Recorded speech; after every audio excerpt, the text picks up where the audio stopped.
मैं हर कोशिश की कि सिटी सेंटर जल्दी तो जल्दी बन जाए। आफ्टर ऑल अज तुहानू सडनली इस प्रोजेक्ट की याद किद्दां आई? और वाइट पेपर दे च ये दसना चाहिए कि अज की स्थिति की है कि क्यों नहीं ये बन रहा, क्यों नहीं तुहाडी म्यूचुअल अंडरस्टैंडिंग और फैसला हो रहा। इन्होंने म्यूचुअली डिसाइड करने की बजाय ये दिल्ली हाई कोर्ट के एक पटीशन फाइल करती कि जस्टिस RC लाहौटी का फैसला सानू चेंज करना चाहिए, सानू मंजूर नहीं है। जजिज भी हुण कहण लग गए ने प्लीज़ इनू सैटल कर लो, बार बार आप कोर्ट दे जाकर अपना टाइम खराब ना करिए। इसलिए आपस में बैठ के सिटी सेंटर फास्टैसट स्पीड से बना देना चाहिए, जिहदे नाल साडे लुधियाने की शान वधेगी। साडे लुधियाने के हित च नहीं, पंजाब के हित च है। और ये रेवन्यू कितना आएगा इस चीज़ को सरकार देखे। करीब मैं समझदा भी अगर टोटल कई तो 200 करोड़ के करीब प्रोजेक्ट होएगा ये। जिदा सिटी सेंटर वीरान पे उदा ये कंपलैक्स वीरान पे। सो गौरमेंट नूं चाहिए कि इदां दी चीज़ों के उत्ते नज़र रखे कि कोई भी चीज़ अननैसेसरली नुकसान ना होवे गौरमेंट का। मैं चीफ मिनिस्टर साहब नूं, लोकल बॉडी मिनिस्टर नूं और ईवन प्राइम मिनिस्टर तक नूं ये लैटर पहले भेज चुका। जन हितैषी देख रहे दर्शकों का स्वागत है। जन जन की बात जन हितैषी के साथ। दोस्तों, जनता नाल जुड़े हुए मुद्दे असी अक्सर तुहाडे सामने लिया के पेश करते रहने हैं ताकि जनता दे नाल जुड़ियां हुई समस्यावां ते जिहड़े भी उन्हां दे उहदा हल कराया जा सके ते प्रशासन अगे असीं उहनूं बेबाकी नाल या एज इट इज़ जो जनता के दिलों के विच कोई क्वेश्चन है वो प्रशासन के अगे रख सकीए तो प्रशासन तो उन्होंने विच जिहड़ा एक उन्हां दी समस्यावां दा, लोकां दी समस्यावां दा निवारण हो सके। अज भी एक इदां दा ही मुद्दा लैके आए हैं। लुधियाने शहर का जिहड़ा 2005 दे विच लुधियाना इंप्रूवमेंट ट्रस्ट, जी हाँ, लुधियाना इंप्रूवमेंट ट्रस्ट वालों 2005 दे विच एक प्रोजेक्ट लॉन्च किया गया सीगा, सिटी सेंटर। जी हाँ, सिटी सेंटर जिहड़ा जे सिटी सेंटर जिहड़ा 2005 दे विच लॉन्च किया गया सी, जो बन जांदा ते अज लुधियाना का नक्शा ही कुछ होर हुंदा। लुधियाना के पखोवाल रोड ते बनने वाला ये प्रोजेक्ट जिहड़ा एशिया का, उदों एशिया का सब तो वड्डा, मतलब चौथे नंबर का सब तो वड्डा जिहड़ा प्रोजेक्ट होना सीगा, जिहड़ा कि विच कुछ चीज़ां करके रुक गया। कोई आरोप प्रत्यारोप लगे, बहुत वड्डा प्रोजेक्ट सीगा ते ये सारी चीज़ां च की होया सी असी जानन लई पहुँचे हैं। उस वेले दे लुधियाना इंप्रूवमेंट ट्रस्ट दे जिहड़े चेयरमैन सीगे श्री अशोक जुनेजा जी, ये पहले ऐसे शख्स सीगे जिहड़े इस पदवी ते रह के बेदाग होके वापस बाहर आए सीगे। नहीं तो उस तो पहलां तक की जे हिस्टरी देखीए तो लोकी दागदार भी होए और उन्होंने बहुत सारी चीज़ां भी बदनामी भी हुई हैं। सो अज असी इन्हां कोल पहुँचे हैं। इन्होंने क्योंकि पब्लिक नाल जुड़िया मुद्दा है, ये बहुत सारी पब्लिक ने उदों इन्वेस्टमेंट की सी, उन्हों का निवेश लगा होया सी ते पब्लिक नूं ये हैगा कि असी वो चीज़ जिहड़ी हैगी है पब्लिक की जिहड़ी मनी सीगी, इन्हां नूं चिंता है अज भी, चाहे उस कुर्सी ते नहीं है पर अज भी लुधियाना वासियों लई ते पब्लिक लई बड़े चिंतित है। तो इन्होंने अज फिर एक बारी सरकार नूं एक अपील की है कि भाई ये मुद्दा जिहड़ा हैगा फटाफट ये सिटी सेंटर दोबारा शुरू किया जाना चाहिए, इनू रिजोल्व करना चाहिए। तो आओ गलबात करते हैं आफ्टर ऑल इन्हों का की कहना है। नमस्कार सर। नमस्कार जी।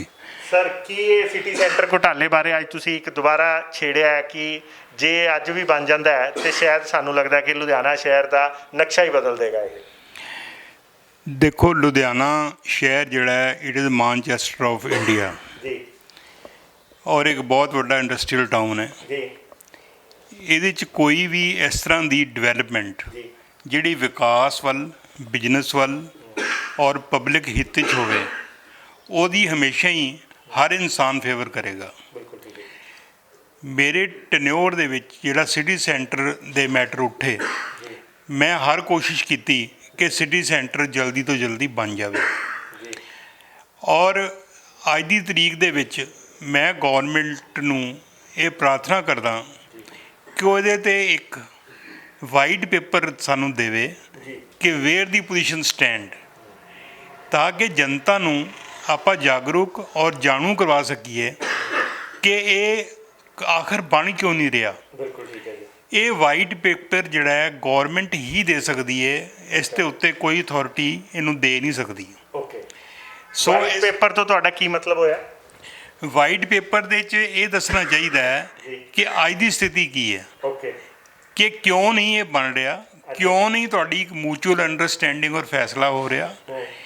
Wear as justice R.C. ਲਾਹੌਟੀ ਜੀ ਜਿਹੜੇ farmer chief justice of supreme court, ਜੀ ਐਡੀ ਵੱਡੀ ਅਥਾਰਟੀ ਨੇ ਇੱਕ ਫੈਸਲਾ ਕਰਤਾ ਕਿ ਰੋਬਰਟ ਵਾਡਰਾ ਜਿਹੜਾ ਕਿ ਟੂਡੇ ਹੋਮ ਦਾ ਮਾਲਕ ਹੈ ਜੀ ਔਰ ਇੰਪਰੂਵਮੈਂਟ ਟਰਸਟ ਦੋਨਾਂ ਨੂੰ ਬੈਠ ਕੇ ਆਪਸ ਵਿੱਚ ਫੈਸਲਾ ਕਰ ਲੈਣਾ ਚਾਹੀਦਾ ਔਰ ਇੱਕ ਡੈਮੇਜਸ ਵੀ ਉਹਨੇ ਸੁਜੈਸਟ ਕੀਤੇ ਅੱਛਾ ਜੀ ਕਿ ਇਹਦੇ ਬਹੁਤ ਭਾਰੀ ਡੈਮੇਜਸ ਹੋ ਚੁੱਕੇ ਨੇ, ਆਪਸ 'ਚ ਡਿਸਕਸ਼ਨ ਕਰੋ ਔਰ ਜਿਹੜੇ ਡੈਮੇਜਸ ਨੇ ਇੱਕ ਦੂਜੇ ਨਾਲ ਦਾ ਲੈਣ ਦੇਣ ਕਰ ਲਓ। ਠੀਕ ਹੈ ਜੀ। ਜੇ ਅੱਜ ਡੈਮੇਜਸ ਦੇ ਕੇ ਕੋਈ ਬੰਦਾ ਇਹਦੀ ਟੋਟਲ ਪੋਜੈਸ਼ਨ ਲੈ ਲੈਂਦਾ, ਚਾਹੇ ਉਹ ਇੰਪਰੂਵਮੈਂਟ ਟਰਸਟ ਲਵੇ ਜਾਂ ਰੋਬਰਟ ਵਾਡਰਾ ਲਵੇ, ਕੱਲ੍ਹ ਨੂੰ ਜਿਹੜੀਆਂ ਉਹਦੇ 'ਚ ਬਿਲਡਿੰਗਾਂ 26 ਮੰਜ਼ਿਲ ਦੀਆਂ 5 ਸਟਾਰ ਹੋਟਲ ਹੋਰ ਮਾਲ ਕਈ ਕੁਝ ਬਣ ਕੇ ਜਦੋਂ ਸਾਹਮਣੇ ਆਏਗਾ, ਉਹਦੀ ਜਿਹੜੀ ਇਨਕਮ ਹੈ ਉਹ ਉਸ ਆਦਮੀ ਨੂੰ ਹੀ ਜਾਏਗੀ ਜਿਹੜਾ ਅੱਜ ਖਰਚ ਕਰੇਗਾ।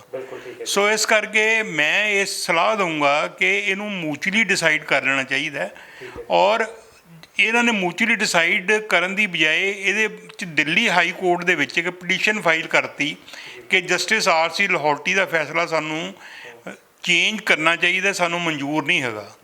ਇਸ ਕਰਕੇ ਦਿੱਲੀ ਹਾਈ ਕੋਰਟ ਦੇ ਵਿੱਚ ਵੀ ਜਦੋਂ ਕੋਰਟਾਂ 'ਚ ਕੋਈ ਚਲਾ ਜਾਂਦਾ ਹੈ ਉਹਦੇ ਫੈਸਲੇ ਹੁੰਦੇ ਹੀ ਹੁੰਦੇ ਨੇ, ਬੜਾ ਲੰਬਾ ਸਮੇਂ ਲੱਗਦਾ ਹੈ।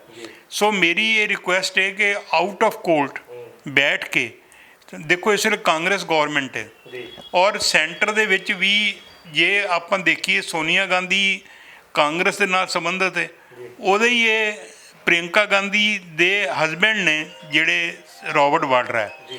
ਅਤੇ ਜੇ ਕਾਂਗਰਸ ਰਵਿੰਦਰ ਸਿੰਘ ਨਾਲ ਬੈਠ ਕੇ ਆਪਸ 'ਚ ਮੀਟਿੰਗਾਂ ਕਰ ਲੈਣ ਕਿ ਆਪਾਂ ਇਸ ਚੀਜ਼ ਨੂੰ ਖਤਮ ਕਰਨਾ ਹੈ ਤਾਂ ਹੋਰ ਵੀ ਆਸਾਨ ਹੋ ਜਾਏਗਾ ਔਰ ਆਊਟਸਾਈਡ ਪੋਲੀਟੀਕਲ ਇੰਟਰਫੀਅਰੈਂਸ ਜਿਹੜੀ ਹੈ ਉਹ ਨਹੀਂ ਆਏਗੀ, ਘੱਟ ਆਏਗੀ। ਤੁਹਾਡੇ ਕਹਿਣ ਦਾ ਮਤਲਬ ਇਹ ਹੈ ਕਿ ਇਸ ਟਾਈਮ ਸਟੇਟ ਦੇ ਵਿੱਚ ਕਾਂਗਰਸ ਦੀ ਹੀ ਸਰਕਾਰ ਹੈ ਅਤੇ ਜੇ ਰੋਬਰਟ ਵਡੇਰਾ ਜੀ ਜਿਹੜੇ ਕਿ ਸੋਨੀਆ ਗਾਂਧੀ ਦੀ ਜਵਾਈ ਹੈਗੇ ਹੈ, ਦਾਮਾਦ ਹੈਗੇ ਹੈ, ਅਤੇ ਜੇ ਉਹ ਗੱਲ ਕਰਨ ਤੇ ਕਾਂਗਰਸ ਚਾਹਵੇ ਤਾਂ ਇਸ ਟਾਈਮ ਇਹ ਮੁੱਦਾ ਜਿਹੜਾ ਹੈਗਾ ਸੌਟ ਆਊਟ ਹੋ ਚੁੱਕਾ ਹੈ, ਹੋ ਸਕਦਾ ਹੈ, ਅਤੇ ਜਨਤਾ ਦਾ ਜਿਹੜਾ ਲੱਗਿਆ ਹੋਇਆ ਪੈਸਾ ਹੈ ਉਹ ਵੀ ਬਾਹਰ ਆ ਸਕਦਾ। ਹਾਂਜੀ, ਮੈਂ ਇਹਦੇ 'ਚ ਹੱਕ 'ਚ ਹਾਂ ਕਿ ਕਦੀ ਵੀ ਕੋਈ ਵੀ ਕੇਸ ਕਿੱਥੇ ਵੀ ਚੱਲਦਾ ਹੋਵੇ ਕੋਰਟ 'ਚ, ਸਾਲਾਂ ਦੇ ਸਾਲ ਬੀਤ ਜਾਂਦੇ ਨੇ ਅਤੇ ਆਪਾਂ ਈਵਨ ਜੱਜਿਸ ਵੀ ਹੁਣ ਕਹਿਣ ਲੱਗ ਗਏ ਨੇ ਪਲੀਜ਼ ਇਹਨੂੰ ਸੈਟਲ ਕਰ ਲਓ, ਬਾਰ-ਬਾਰ ਆਪਾਂ ਕੋਰਟ ਦੇ ਜਾ ਕੇ ਆਪਣਾ ਟਾਈਮ ਖਰਾਬ ਨਾ ਕਰੀਏ।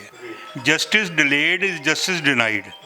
ਅਤੇ ਕਿਉਂਕਿ ਇੰਨੀ ਲੰਬੀ ਲੜਾਈ ਲੜਨ ਤੋਂ ਬਾਅਦ ਇੰਨੀ ਵੱਡੀ ਇਨਵੈਸਟਮੈਂਟ, ਕਰੋੜਾਂ ਰੁਪਏ ਦੀ ਇਨਵੈਸਟਮੈਂਟ ਜਿਹਦੇ 'ਚ ਹੋਈ ਹੋਵੇ, ਉਹਦਾ ਵਿਆਜ ਦੇਖੋ ਕਿੰਨਾ ਖਰਚ ਹੁੰਦਾ ਔਰ ਕਿੰਨਾ ਨੁਕਸਾਨ ਹੋ ਰਿਹਾ ਹੈ। ਉਹ ਰੈਵਨਿਊ ਕਿਸੇ ਦਾ ਵੀ ਹੈ ਲੇਕਿਨ ਦੇਸ਼ ਦਾ ਨੁਕਸਾਨ ਹੈ। ਇਸ ਲਈ ਆਪਸ 'ਚ ਬੈਠ ਕੇ ਸਿਟੀ ਸੈਂਟਰ ਫਾਸਟੈਸਟ ਸਪੀਡ 'ਤੇ ਬਣਾ ਦੇਣਾ ਚਾਹੀਦਾ, ਜਿਹਦੇ ਨਾਲ ਸਾਡੇ ਲੁਧਿਆਣੇ ਦੀ ਸ਼ਾਨ ਵਧੇਗੀ। ਔਰ ਸਭ ਤੋਂ ਵੱਡੀ ਗੱਲ ਹੈ ਕਿ ਲੁਧਿਆਣੇ ਸਿਟੀ ਸੈਂਟਰ ਵਰਗੀ ਚੀਜ਼ ਆਉਣ ਦੇ ਨਾਲ total Ludhiana number 1 city of Punjab rather north India ਬਣ ਜਾਏਗਾ। ਔਰ ਇੱਦਾਂ ਦੀ ਸ਼ਾਇਦ ਦਿੱਲੀ 'ਚ ਵੀ ਕੋਈ ਨਾ ਹੋਵੇ ਅਗਰ ਇਹ 26 ਮੰਜ਼ਿਲਾਂ ਇਹਨੂੰ ਬਣਾਉਂਦੇ ਨੇ ਤਾਂ। ਸਰ ਇੱਕ ਗੱਲ ਇੱਥੇ ਤੁਹਾਨੂੰ ਪੁੱਛਣਾ ਚਾਹਾਂਗੇ ਕਿ ਅੱਜ ਲਗਭਗ 14-15 ਸਾਲ ਹੋ ਗਏ ਇਸ ਪ੍ਰੋਜੈਕਟ ਨੂੰ ਰੁਕੇ, ਅਤੇ ਅਸੀਂ ਇਹ ਪੁੱਛਣਾ ਚਾਹਾਂਗੇ ਕਿ ਆਫਟਰ ਆਲ ਅੱਜ ਤੁਹਾਨੂੰ ਸਡਨਲੀ ਇਸ ਪ੍ਰੋਜੈਕਟ ਦੀ ਯਾਦ ਕਿੱਦਾਂ ਆਈ ਔਰ ਬਹੁਤ ਦੇਰ ਬਾਅਦ ਜਦ ਦਾ ਤੁਸੀਂ ਸ਼ਾਇਦ ਇੰਪਰੂਵਮੈਂਟ ਟਰਸਟ ਦੇ ਚੇਅਰਮੈਨ ਤੋਂ ਆਪਣੇ ਆਪ ਨੂੰ ਅਲੱਗ ਕੀਤਾ, ਉਸ ਤੋਂ ਬਾਅਦ ਤੁਸੀਂ ਵੀ ਇੱਕ ਬੜਾ ਲੰਬਾ ਗੈਪ ਲਿੱਤਾ ਔਰ ਤੁਸੀਂ ਬੋਲੇ ਹੀ ਨਹੀਂ ਕਿਤੇ ਵੀ, ਅੱਜ ਫਿਰ ਤੁਸੀਂ ਪਬਲਿਕ ਦੀ ਸੇਵਾ 'ਚ ਆਏ, ਇਹ ਕੀ ਰੀਜ਼ਨ ਹੈ? ਮੈਨੂੰ ਇਹ ਯਾਦ ਹੈ ਨਵੰਬਰ 19 ਦੇ ਵਿੱਚ ਇਹ ਚੀਜ਼ ਮੈਂ ਹਾਈਲਾਈਟ ਕੀਤੀ ਸੀ, ਜਿਹੜੀ ਸਾਰੇ ਅਖਬਾਰਾਂ ਨੇ ਵੀ ਹਾਈਲਾਈਟ ਕੀਤੀ, ਮੇਰੀ ਪ੍ਰੈਸ ਕਾਨਫਰੰਸਿਸ ਵੀ ਹੋਈਆਂ ਔਰ 99% ਅਖਬਾਰਾਂ ਨੇ ਮੇਰਾ ਵਰਸ਼ਨ ਲਗਾਇਆ।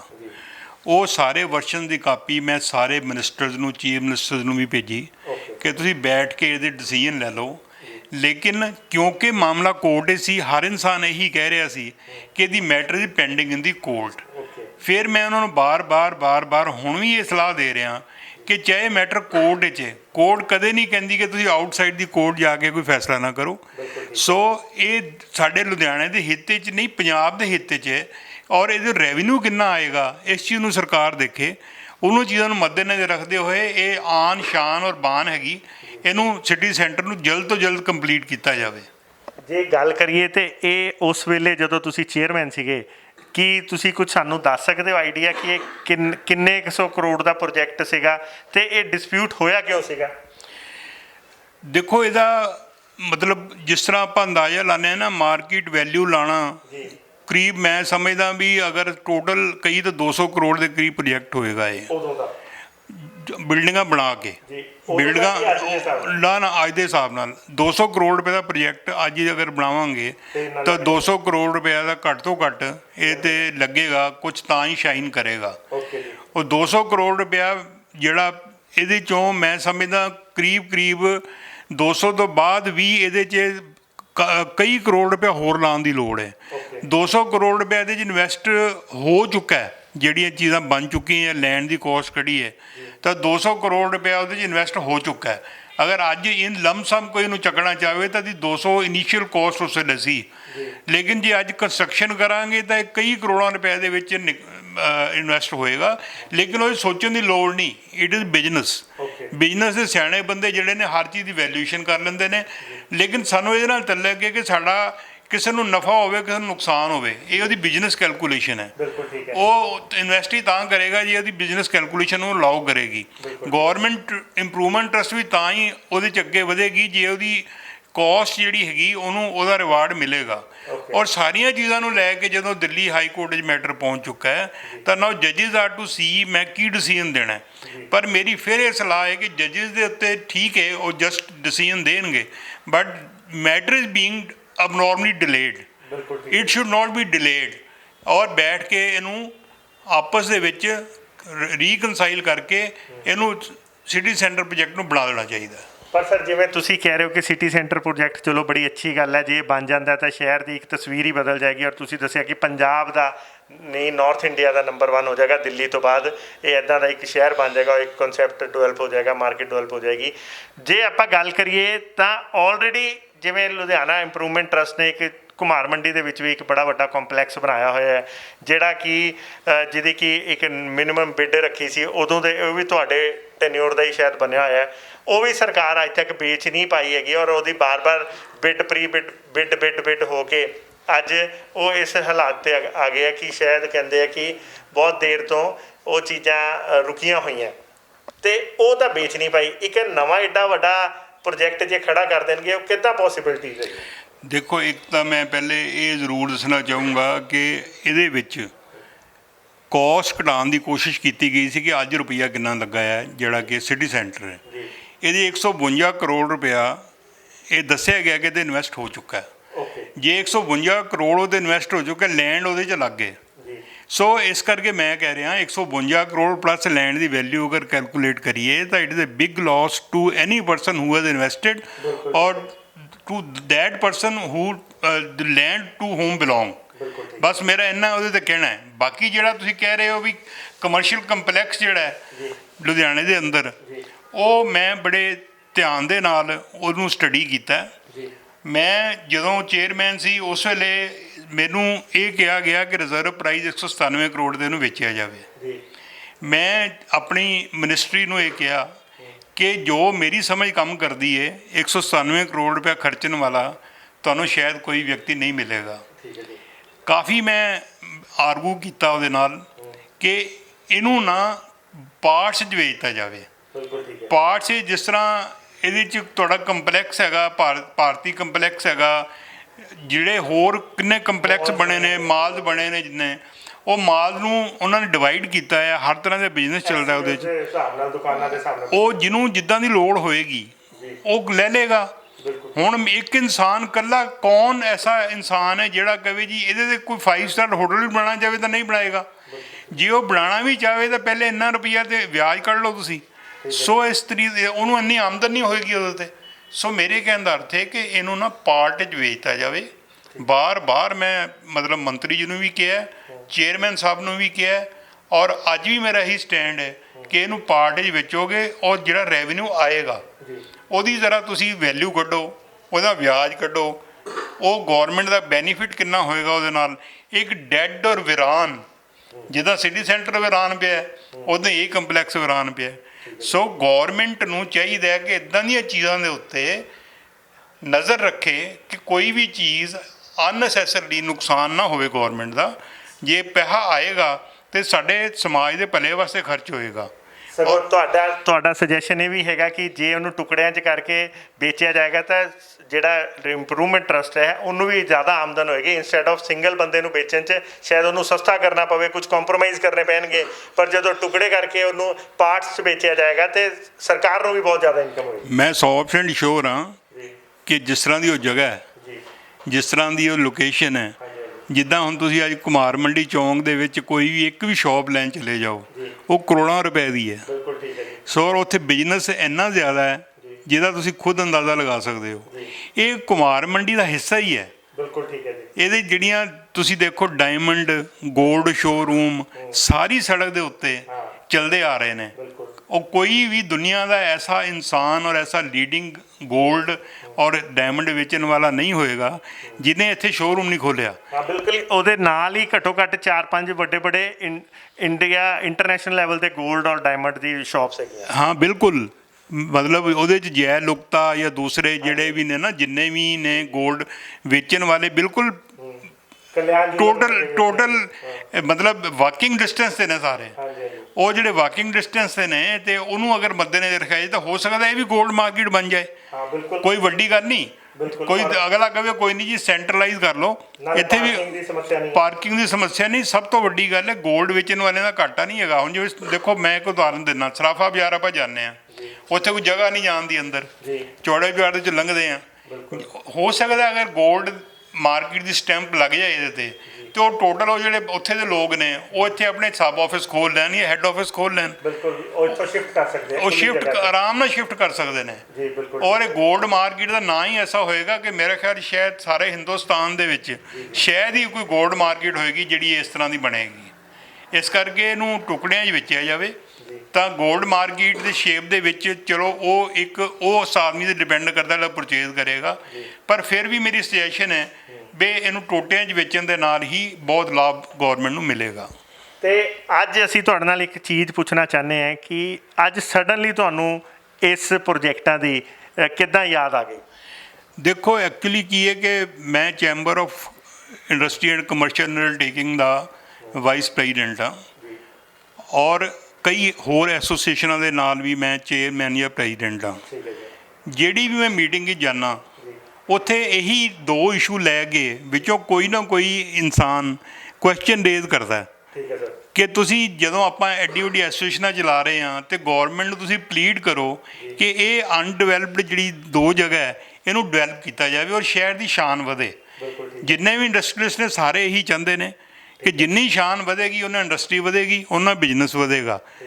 ਇਸ ਕਰਕੇ ਮੈਂ ਤਾਂ ਫਿਰ ਜਦੋਂ ਇਹਨਾਂ ਚੀਜ਼ਾਂ ਨੂੰ ਸੁਣਿਆ ਤਾਂ ਫਿਰ ਮੇਰੀ ਡਿਊਟੀ ਬਣਦੀ ਹੈ ਕਿ ਮੈਂ ਪ੍ਰੈਸ ਨੂੰ ਹਾਈਲਾਈਟ ਕਰਾਂ।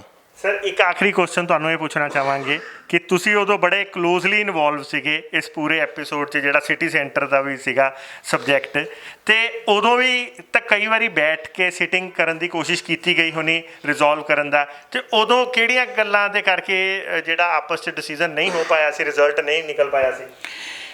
ਮੈਂ ਹਰ ਕੋਸ਼ਿਸ਼ ਕੀਤੀ ਕਿ ਸਿਟੀ ਸੈਂਟਰ ਦਾ ਮੈਟਰ ਰਿਜ਼ੋਲਵ ਹੋ ਜਾਏ। ਅੱਛਾ। ਔਰ ਸਭ ਤੋਂ ਵੱਡੀ ਗੱਲ ਹੈ ਕਿ ਮੈਂ ਹਾਈ ਕੋਰਟ ਦੇ ਵਿੱਚ ਖੁਦ ਕੇਸ ਨੂੰ ਪਲੀਡ ਕੀਤਾ ਔਰ ਇਹਨੂੰ ਵਿਨ ਕਰਕੇ ਲਿਆਂਦਾ। ਠੀਕ ਹੈ ਸਰ। ਜਦੋਂ ਕੋਈ ਚੀਜ਼ ਸਬਜੂਡਿਸ ਹੋ ਜਾਂਦੀ ਹੈ ਉਸ ਵੇਲੇ ਉਹ ਡਿਲੇ ਨੈਚੁਰਲ ਹੈ ਉਹਦੀ। ਜਦੋਂ ਕੋਈ ਇਸ਼ੂ ਮੈਂ ਲੈਂਦਾ ਸੀ ਸਭ ਕਹਿੰਦੇ ਸੀ ਇਹਦਾ ਕਿ it is pending in the court. ਸੋ ਮੈਂ ਕੋਰਟ ਦੇ ਵਿੱਚੋਂ ਇਹਨੂੰ ਵਿਨ ਕੀਤਾ, ਚਾਹੇ ਉਹ ਮੇਰੀ ਪਲੀਡਿੰਗ ਸੀ, ਚਾਹੇ ਉਹ ਮੇਰੀ ਬੈਕਗਰਾਊਂਡ ਉੱਥੇ ਜਿਹੜੀ ਮੈਂ ਪਲੀਡ ਕੀਤੀ ਉਹ ਉਹਦਾ ਆਧਾਰ ਬਣਿਆ। ਉਹਦੇ ਕਰਕੇ ਡਿਲੇ ਹੁੰਦੀ ਗਈ, ਨਹੀਂ ਤਾਂ ਮੈਂ ਕੋਈ ਡਿਲੇ ਦੇ ਵਿੱਚ ਜਿੰਨੀ ਦੇਰ ਮੈਂ ਚੇਅਰਮੈਨ ਰਿਹਾ ਮੇਰੇ ਇੱਕ ਰਿਕਾਰਡ ਸੀ ਕਿ ਮੇਰੀ ਟੇਬਲ 'ਤੇ ਜਦੋਂ ਫਾਈਲ ਆ ਗਈ ਉਹ ਲਗਭਗ 2 ਦਿਨਾਂ ਦੇ ਅੰਦਰ ਅੰਦਰ ਡਿਸਪੋਜ਼ ਆਫ ਹੋ ਜਾਣੀ ਚਾਹੀਦੀ ਹੈ, ਚਾਹੇ ਉਹ ਕੋਈ ਵੀ ਫਾਈਲ ਨਹੀਂ ਹੈਗੀ। ਔਰ ਮੈਂ ਲਗਭਗ 3000 ਕੇਸ ਇੱਦਾਂ ਡਿਸਾਈਡ ਕੀਤੇ, ਜਿਸ ਤਰ੍ਹਾਂ ਇੰਨੀ ਸਪੀਡ 'ਤੇ ਡਿਸਾਈਡ ਕੀਤੇ ਜਿੱਥੇ ਇਹਦੇ ਰਜਿਸਟਰੀਆਂ ਹੁੰਦੀਆਂ ਇੱਦਾਂ ਹੀ ਬਸ ਸਾਈਨ ਕੀਤੇ। ਦੇਖਿਆ ਮੇਰੀ ਤਾਂ ਸੈਟਿਸਫੈਕਸ਼ਨ ਹੋਵੇ ਵੀ ਇਹ ਠੀਕ, ਇਹਦੀ ਕੋਈ ਗੜਬੜ ਨਹੀਂ ਹੈਗੀ। ਸੋ ਲੋਕ ਅੱਜ ਵੀ ਮੈਨੂੰ ਇਹ ਕਹਿੰਦੇ ਨੇ ਕਿ ਜੀ ਤੁਸੀਂ ਬਹੁਤ ਸਪੀਡ ਨਾਲ ਕੰਮ ਕੀਤਾ। ਉਹ ਮੇਰੀ ਡਿਊਟੀ ਸੀ ਔਰ ਮੇਰੀ ਜਿਹਨੇ ਮੈਨੂੰ ਅਪੁਆਇੰਟ ਕੀਤਾ ਮੇਰੀ ਪਾਰਟੀ ਨੇ, BJP ਨੇ ਜਾਂ RSS ਨੇ, ਉਹਨਾਂ ਦੇ ਜਿਹੜੇ ਐਕਸਪੈਕਟੇਸ਼ਨ ਸੀ ਕਿ ਇੱਕ ਇਮਾਨਦਾਰ ਚੇਅਰਮੈਨ ਇਸ ਸੀਟ ਤੇ ਬੈਠੇ ਔਰ ਪਬਲਿਕ ਦਾ ਫਾਇਦਾ ਹੋਵੇ। ਮੈਂ ਉਹਦੇ ਤੇ ਆਪਣੇ ਵੱਲੋਂ ਪੂਰੀ ਕੋਸ਼ਿਸ਼ ਕੀਤੀ ਹੈ ਪੂਰਾ ਉਤਰਨ ਦੀ। ਬਾਕੀ ਇਹ ਤੁਹਾਡੇ ਤੇ ਮੁਨਸਰ ਕਰਦਾ ਹੈ ਕਿ ਕੋਈ ਮੇਰੇ ਰਿਜ਼ਲਟ ਨੂੰ ਕਿਸ ਤਰ੍ਹਾਂ ਦੇਖਦਾ ਹੈ ਜਾਂ ਕੋਈ ਕਿਸ ਤਰ੍ਹਾਂ ਦੇਖਦਾ ਹੈ। ਸਰ ਆਖਰੀ 'ਚ ਇਹ ਪੁੱਛਣਾ ਚਾਹਾਂਗੇ ਕਿ ਜਿਵੇਂ ਤੁਸੀਂ ਮੀਡੀਆ ਦੇ ਵਿੱਚ ਇਹ ਆਪਣੀ ਚੀਜ਼ ਮੰਗ ਰੱਖੀ ਹੈ, ਡਿਮਾਂਡ ਰੱਖੀ ਔਰ ਸੁਜੈਸ਼ਨਸ ਰੱਖੀ ਹੈ, ਕਿ ਇਹਦਾ ਕੁਝ ਰਿਟਨ ਦੇ ਵਿੱਚ ਤੁਸੀਂ ਇਹਦਾ ਸੁਜੈਸ਼ਨਸ CM ਸਾਹਿਬ ਨੂੰ ਜਾਂ ਲੋਕਲ ਕੋਈ ਮਿਨਿਸਟਰ ਸਾਹਿਬ ਨੂੰ ਜਾਂ ਲੋਕਲ ਬਾਡੀਜ਼ ਨੂੰ ਕਿਸੇ ਨੂੰ ਭੇਜੀਏ? ਮੈਂ ਚੀਫ ਮਿਨਿਸਟਰ ਸਾਹਿਬ ਨੂੰ, ਲੋਕਲ ਬੋਡੀ ਮਿਨਿਸਟਰ ਨੂੰ ਔਰ ਈਵਨ ਪ੍ਰਾਈਮ ਮਿਨਿਸਟਰ ਤੱਕ ਨੂੰ ਇਹਦੇ ਲੈਟਰ ਪਹਿਲੇ ਭੇਜ ਚੁੱਕਾ। ਅੱਛਾ ਜੀ। ਔਰ ਹਮੇਸ਼ਾ ਹੀ ਰਿਮਾਈਂਡਰ ਵੀ ਭੇਜੇ ਨੇ ਜਿਹਦੀ ਕਾਪੀ ਮੇਰੇ ਕੋਲ ਹੈ। ਅੱਛਾ ਜੀ। ਸੋ ਮੈਂ ਜਦੋਂ ਐਡੀ ਵੱਡੀ ਪ੍ਰੈਸ, ਟ੍ਰਿਬਿਊਨ ਔਰ ਇੰਡੀਅਨ ਐਕਸਪ੍ਰੈਸ, ਸਾਰੇ ਇੰਗਲਿਸ਼ ਅਖਬਾਰਾਂ ਨੇ, ਹਿੰਦੀ ਅਖਬਾਰਾਂ ਨੇ ਮੇਰੀ ਖਬਰਾਂ ਲਾਤੀਆਂ ਤਾਂ ਡੈਫੀਨੇਟਲੀ ਉਹ ਸਰਕਾਰ ਦੇ ਕੰਨਾਂ ਤੱਕ ਨਾ ਜਾਣ ਦਾ ਕੋਈ ਮਤਲਬ ਨਹੀਂ ਰਹਿ ਜਾਂਦਾ। ਤੇ ਇਸ ਕਰਕੇ ਮੈਂ ਇੱਕ ਵਾਰੀ ਫਿਰ ਦੁਬਾਰਾ ਮੈਂ ਇਹੀ ਹੁਣ ਇੱਕ ਅੱਧੇ ਦਿਨ ਜੀ ਇਹ ਸਾਰੀ ਚੀਜ਼ ਜਿਹੜੀ ਮੈਂ ਤੁਹਾਡੇ ਨਾਲ ਡਿਸਕਸ ਕੀਤੀ ਇਹਨੂੰ ਰਿਪੀਟ ਕਰਕੇ ਕੈਪਟਨ ਅਮਰਿੰਦਰ ਸਿੰਘ ਨੂੰ ਭੇਜਾਂਗਾ ਜਾਂ ਜਿਹੜੇ ਕੰਸਰਨਡ ਪਰਸਨ ਨੇ ਉਹਨਾਂ ਨੂੰ ਭੇਜਾਂਗਾ ਤਾਂ ਕਿ ਇਸ ਚੀਜ਼ ਨੂੰ ਸਿਰੇ ਚੜਾਇਆ ਜਾ ਸਕੇ। Thank you sir. ਤੇ ਦੋਸਤੋ ਇਹ ਸੀਗੇ ਜਿਹੜੇ ਇੰਪਰੂਵਮੈਂਟ ਟਰਸਟ ਦੇ ਪੂਰਵ ਚੇਅਰਮੈਨ ਅਸ਼ੋਕ ਜੁਨੇਜਾ ਜੀ, ਚੈਂਬਰ ਆਫ ਕਮਰਸ ਦੇ ਅੱਜ ਇਹ ਵਾਈਸ ਪ੍ਰੈਜ਼ੀਡੈਂਟ ਵੀ ਹੈਗੇ ਹੈ। ਅਤੇ ਇਹਨਾਂ ਨੇ ਬੜਾ ਕਲੀਅਰ ਕਿਹਾ ਕਿ ਜਿੱਥੇ ਵੀ ਮੀਟਿੰਗ 'ਚ ਜਾਂਦੇ ਹੈ ਅੱਜ ਵੀ ਲੋਕ ਮੰਗਦੇ ਹੈ ਕਿ ਆਹ ਜਿਹੜੀਆਂ 2 ਬਿਲਡਿੰਗਾਂ ਹੈਗੀਆਂ ਸ਼ਹਿਰ ਦੀਆਂ, ਜੇ ਇਹ ਸਹੀ ਟਾਈਮ 'ਤੇ ਇਹਦਾ ਵਿਕਾਸ ਹੋ ਜਾਏ ਤਾਂ ਸ਼ਹਿਰ ਦੀ ਪੂਰੀ ਕਾਇਆ ਕਲਪ ਹੋ ਜਾਏਗੀ। ਸ਼ਹਿਰ ਦਾ ਇੱਕ ਬਹੁਤ ਵੱਡਾ ਵਿਕਾਸ ਹੋਏਗਾ, ਟਰੇਡ ਆਏਗਾ, ਬਿਜ਼ਨਸ ਹੋਏਗਾ। ਅਤੇ ਇਹਨਾਂ ਨੇ ਬਹੁਤ ਸਾਰੇ ਸੁਜੈਸ਼ਨਸ ਵੀ ਦਿੱਤੇ ਸਰਕਾਰ ਨੂੰ। ਇਹਨਾਂ ਨੇ ਦੱਸਿਆ ਕਿ ਅਸੀਂ ਰਿਟਨ 'ਚ ਵੀ ਭੇਜੇ ਹੈ ਅਤੇ 1-2 ਦਿਨਾਂ 'ਚ ਫਿਰ ਇੱਕ ਵਾਰੀ ਰਿਮਾਈਂਡਰ ਵੀ ਭੇਜਣਗੇ। ਅਤੇ ਅਸੀਂ ਜਿਹੜੇ ਲੋਕਲ ਪ੍ਰਸ਼ਾਸਨ ਹੈ ਜਾਂ ਪੰਜਾਬ ਸਟੇਟ ਹੈ ਜਾਂ ਸੈਂਟਰ ਗੌਰਮੈਂਟ ਹੈਗੀ ਹੈ ਉਹਨਾਂ ਨੂੰ ਕਹਾਂਗੇ ਕਿ ਜੋ ਇਹਨਾਂ ਨੇ ਸੁਜੈਸ਼ਨਸ ਦਿੱਤੇ ਹੈ ਉਹ ਬੜੇ ਹੀ ਧਿਆਨ ਨਾਲ ਸੁਣ ਕੇ ਜੇ ਉਹ ਜਿੱਦਾਂ ਦੇ ਵੀ ਜਨਤਾ ਦੇ ਹਿੱਤ 'ਚ ਹੋਣ ਉਸ ਹਿਸਾਬ ਨਾਲ ਇਹਦਾ ਕੋਈ ਨਿਵਾਰਨ ਕੀਤਾ ਜਾਏ ਤਾਂ ਕਿ ਜਨਤਾ ਦਾ ਜੇ ਪੈਸਾ ਉਸ 'ਚ ਲੱਗਾ ਹੋਇਆ ਅਤੇ ਜਨਤਾ ਨੂੰ ਵੀ ਉਹਦਾ ਕੋਈ ਬੈਨੀਫਿਟ ਹੋ ਸਕੇ। ਇੱਦਾਂ ਹੀ ਤੁਹਾਨੂੰ ਹੋਰ ਵੀ ਜਨਤਾ ਨਾਲ ਜੁੜੇ ਮੁੱਦਿਆਂ ਨਾਲ ਜਾਣਕਾਰੀ ਕਰਾਉਂਦੇ ਰਹਾਂਗੇ। ਦੇਖਦੇ ਰਹੋ, ਬਨੇ ਰਹੋ ਜਨ ਹਿਤੈਸ਼ੀ। ਧੰਨਵਾਦ।